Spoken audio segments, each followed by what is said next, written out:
welcome back to the channel. This is Ishita, the legal intern at Lexis and Company. Today I'm gonna tell you all about the India Justice Report 2020. India Justice Report 2020 prepared by the Tata Trust came into news in January in collaboration with the Center for Social Justice, Common Cause, Daksh Vidhi Center for Legal Policy, and the Commonwealth High Human Rights Initiative had been released. So, the report assesses the capacity of various states to deliver the justice.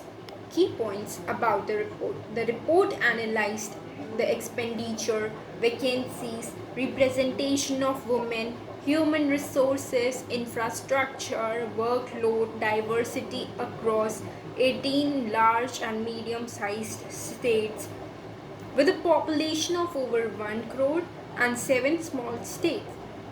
Findings.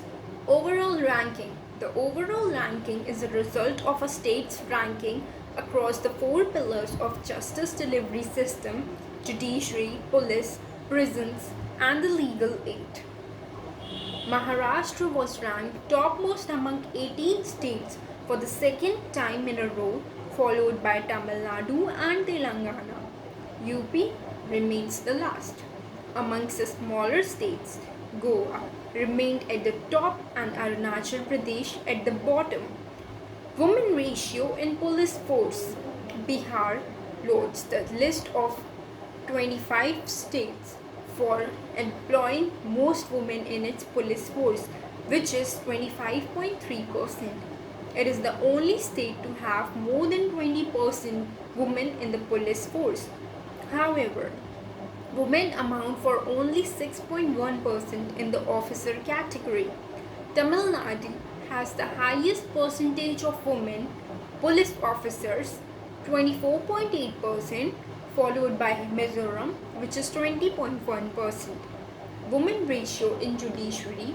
Overall, only 29% judges in High Court across the country are women, but no state except Sikkim has over 20% of women judges. 4 states, Bihar, Uttarakhand, Tripura, and Meghalaya, have no women judges in their high court. Social justice. Karnataka is the only state to meet its quotas of Supreme SC, ST, and OBC in both the office cadre and constabulary.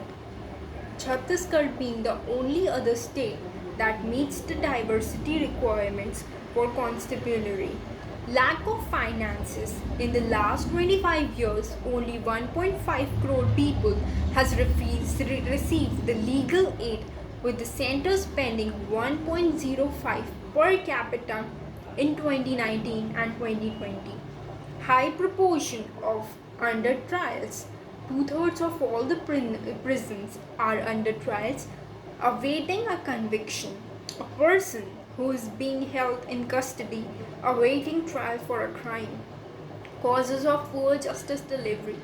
Legal service institutions remain affected by the lack of infrastructure, uneven human resource distribution, poor utilization of central funds, and an inability to effectively harness lok adalats to ease the burden on the judiciary. So guys, that was all for today. I hope you gained some knowledge about the news and some knowledge about the judiciary in our country. Please do like, share, comment, and subscribe the channel for further updates. Thank you.